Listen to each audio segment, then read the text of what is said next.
柏勞係位於西太平洋一個島國，由一個大堡礁同無數個細堡礁組合而成。佢嘅土地面積夾埋都冇香港嘅一半，但係水域就等同於一個法國。呢度大小島嶼都被蔚藍嘅海水包圍，海底嘅生物資源豐富，聚居咗超過1500種魚類同700種珊瑚，難怪唔少遊客都被咁靚嘅景色吸引嚟呢度度假。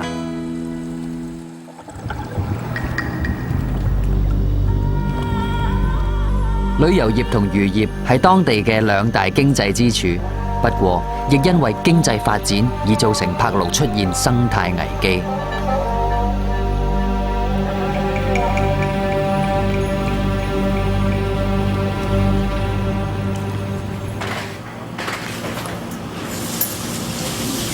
喺柏勞嘅首都科羅爾，每朝清晨開始，漁民就陸續將啱啱打到嘅魚交去魚市場度賣。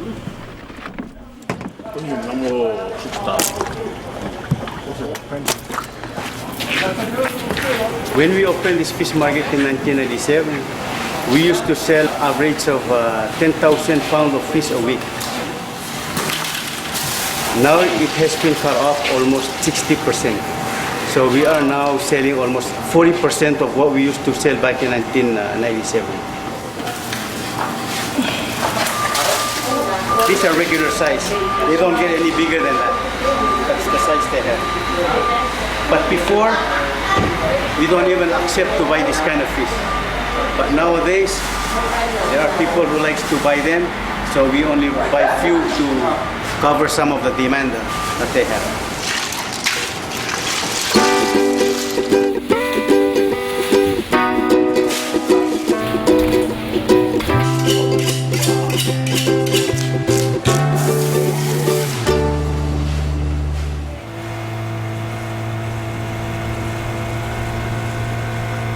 由於柏勞缺乏土地，適合耕種嘅土地就更加稀少，所以世代以嚟，海產就係當地人嘅主要食物，而大海就係佢哋賴以生存嘅命脈。但係喺10幾年前，當地嘅漁獲開始大幅下降，大部分魚市場亦都係因此被迫關閉。It's one of the fish markets out of 6 or 7 that they had in the past, but it's closed. All the other fish markets have closed except for one in the whole of Palau. I understand that it closed about 4 years ago, and I remember coming in to see what kind of species they had, what groupers, what sizes, you know, a thriving fish market. And as you can see, I understand that there are too few fish now to sustain more than a single fish market here in Palau. Yvonne 係香港大學海洋生物系教授，20年前第一次嚟柏勞，第一眼就被呢一度美麗嘅水底景色吸引住。In the early 90s, just by chance, and when I came here as a tourist, I had an opportunity to dive on one of the aggregations out at Oolong, a channel not far from here. And it was just fantastic. I mean, it was just a wonderful thing to see. Lots and lots of groupers there.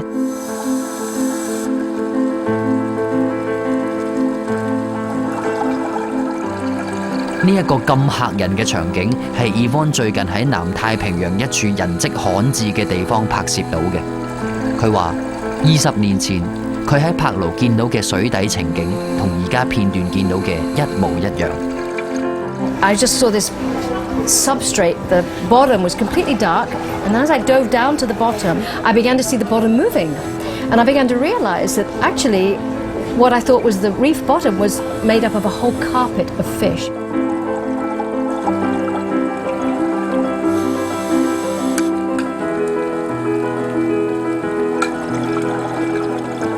And I realized I was on a spawning aggregation where there were thousands of fish, so a fantastic experience. And the film here actually really shows how it looked to me the very first time I saw it. 喺柏勞嘅海底，而家見到嘅魚同當年壯觀嘅場面相比，可謂差天共地。咁大個海域，海洋資源點解會突然減少呢？原來喺上世紀80年代，從事珊瑚魚貿易嘅商人睇中咗呢一度嘅石斑同埋蘇眉呢一類貴價魚，結果就帶嚟一場災害。We used to have a very big Napoleon wrasse and groupers, but there were some fishermen from Hong Kong went down there and fish, and they brought in a lot of groupers. Thomas Patrice 4年前當選做柏勞托比州州長，佢話自己當年都有從事過活魚貿易，但係就冇諗過後果會咁嚴重。The best fisherman in Toby. I have to move my car. He's one of the fishermen that used to do the live grouper. 當年由香港商人提供俾佢嘅漁船，佢仲保存咗落嚟。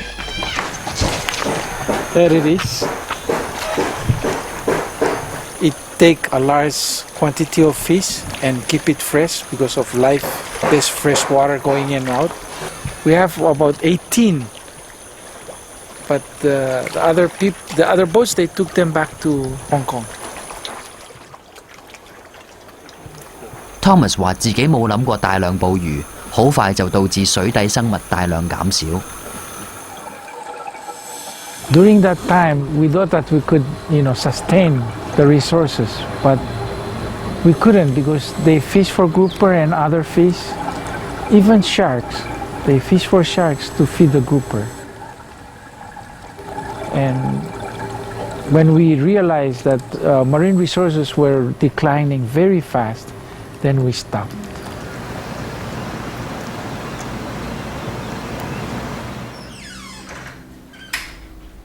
Yvonne 2003年開始喺柏勞同當地一個保育團體合作研究漁業生態，佢特別針對石斑嘅集體產卵做研究。And many of the larger reef fish that we target for fisheries have what we call spawning aggregations. Spawning just means mating.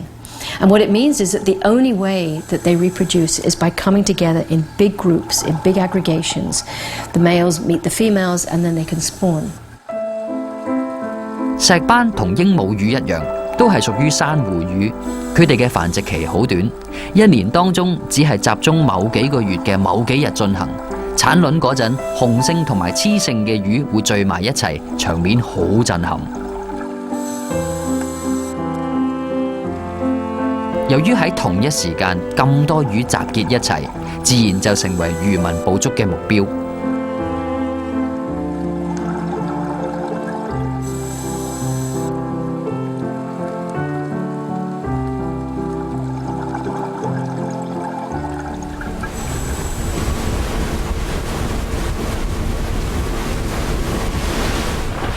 Yvonne 呢一日趁住石斑嘅繁殖期，帶埋一班研究員出海做統計。佢想睇下政府實施咗禁捕措施10年之後，石斑嘅數量有冇回升。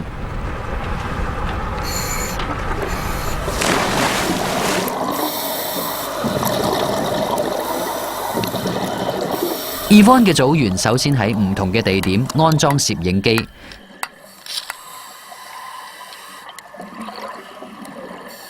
準備拍攝唔同時間游經呢一度嘅石斑魚。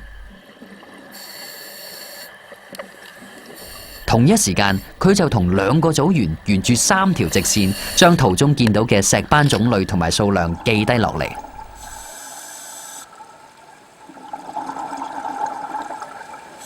Before there was commercial fishing operation, when the fisheries were mainly for subsistence, just for food for the day or food for the community, aggregations could be fished, with no problem. But when commercial level of fishing came in, more and more fishermen went to fish, they fished more and more fish, much more than the community needed. That's when we saw the aggregations begin to decline. "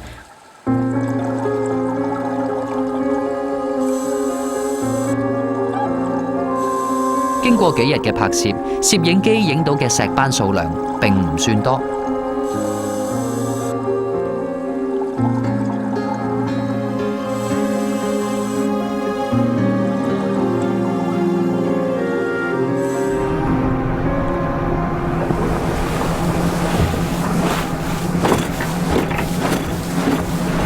I guess I'm disappointed disappointed because I saw so few fish, because I did think that after the place had been protected, that would give an opportunity for animals to recover. So there's a lot less than I saw 20 years ago. And I saw some hooks, a hook I brought up from the site. It's not supposed to be fished, so clearly fishing is continuing.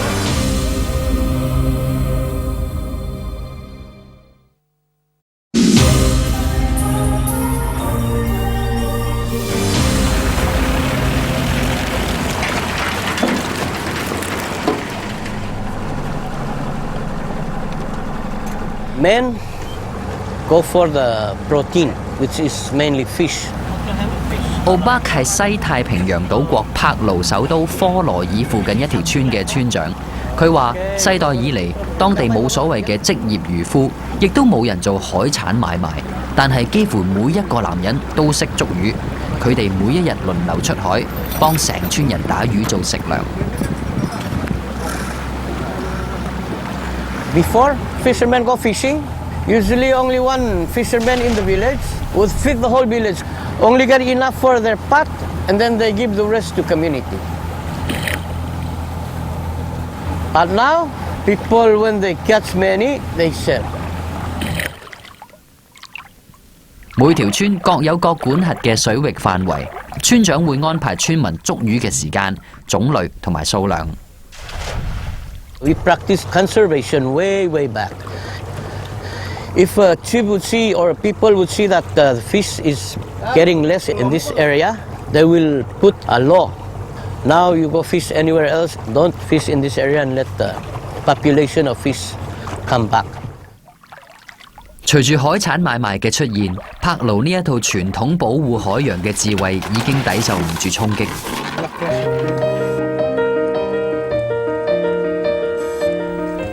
政府於是喺1994年對石斑同蘇眉呢一類瀕危品種實施休漁期，之後仲完全禁捕。另外喺部分水域更加設立保護區，禁止喺保護區嘅範圍捕魚。2008年開始，柏勞更加全面禁止活珊瑚魚嘅出口。不過，措施實施之後，海底復甦嘅情況比期望中慢。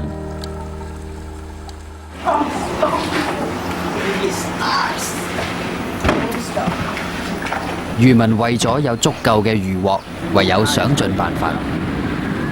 打咗30幾年魚嘅 Iyeka 今晚準備出海通宵打魚。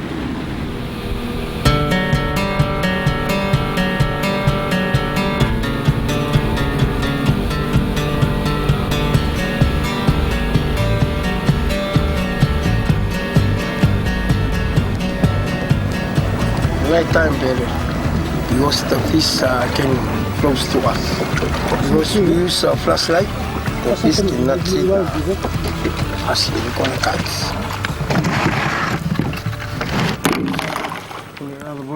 佢話20年前喺近岸作業2-3個鐘頭就揾到足夠嘅漁獲，但係而家佢就要出到好遠嘅深水區先至揾到魚。I don't know why like that. Not like before. Before I stay Rock Island and then I go fishing. When the low tide going down, you saw the fish coming down by group. But this time no more. Only few fish mix coming down.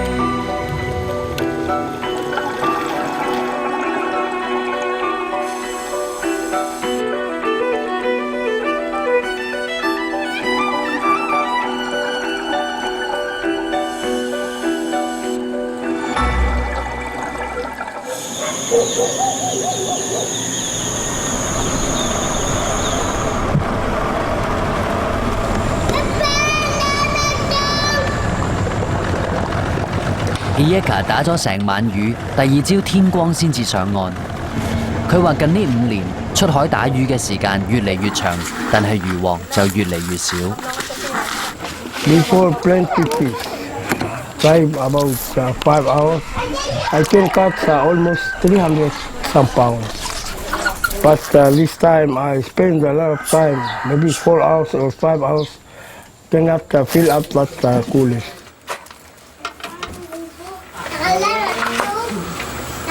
7 pounds of talo. 為咗買得更加好嘅價錢 ，Iyeka 捉到嘅魚會直接供應俾招呼外國遊客嘅高級酒店。佢哋嘅職員一早就嚟等佢返嚟啦。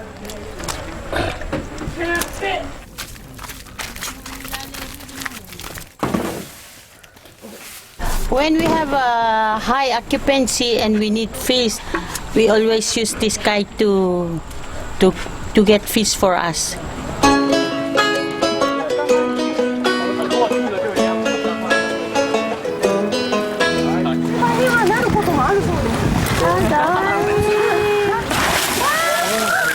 柏勞近年成為咗旅遊熱點，吸引到唔少日本、台灣同埋美國嘅遊客前嚟度假。最新一批係內地旅客，旅行團嘅數目不斷增加。呢一度吸引旅客嘅，除咗係島國嘅自然風光之外，就係各式各樣嘅海鮮。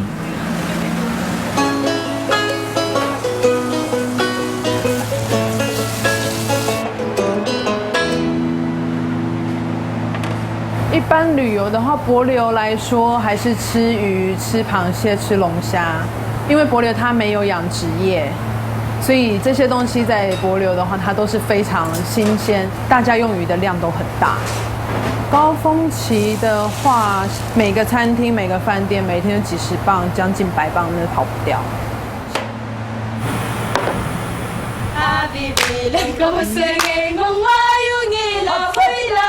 越嚟越多漁民選擇直接將漁獲交嚟酒店又或者餐廳賺取收入。估計而家過半嘅漁獲都流向咗旅遊業。可以講，旅遊業越發展，柏勞保護海洋生態嘅努力就越受到挑戰。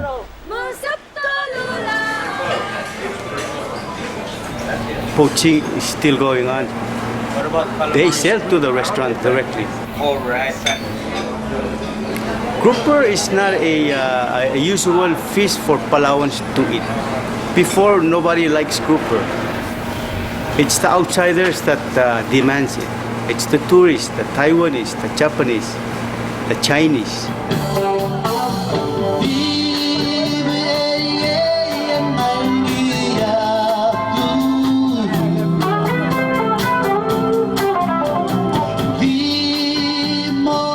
人口只有2萬人嘅柏勞，土地稀少，旅遊業係國家主要嘅經濟來源之一。喺過去10年，旅客嘅人數本來每年唔夠8萬，但係到前年已經突破咗10萬大關。遊客大量消費一般海產之外，仲中意食海參同埋車渠貝，呢一啲係當地人嘅傳統食物，近年已經開始喺近岸水域絕跡。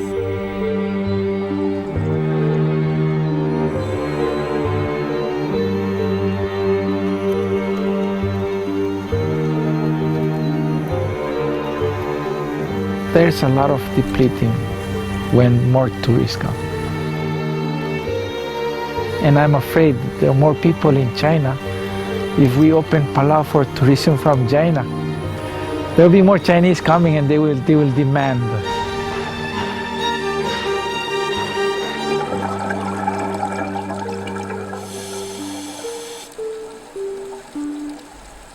由香港去柏勞調查石斑魚繁殖嘅生物學家 Yvonne 一直擔心石斑嘅數量會繼續減少。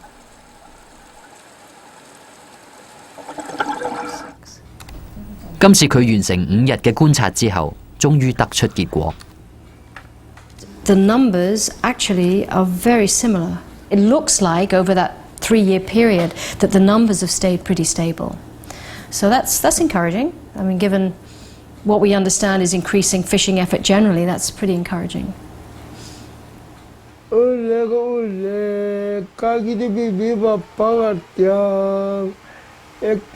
伊一卡為佢嘅下一代擔心，因為魚已經越嚟越少，再過10年，海裡面已經可能冇魚，到時佢嘅孫長大就未必可以再靠打魚為生。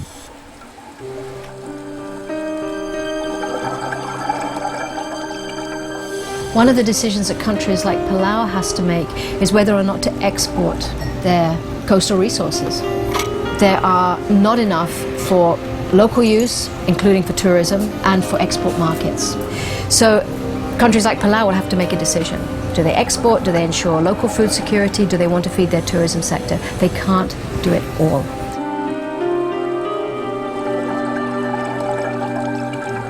柏路人親身體會到海洋資源被人類破壞嘅惡果，於是就更加明白祖先留落嚟嘅智慧。佢哋同呢片大海係共生共存。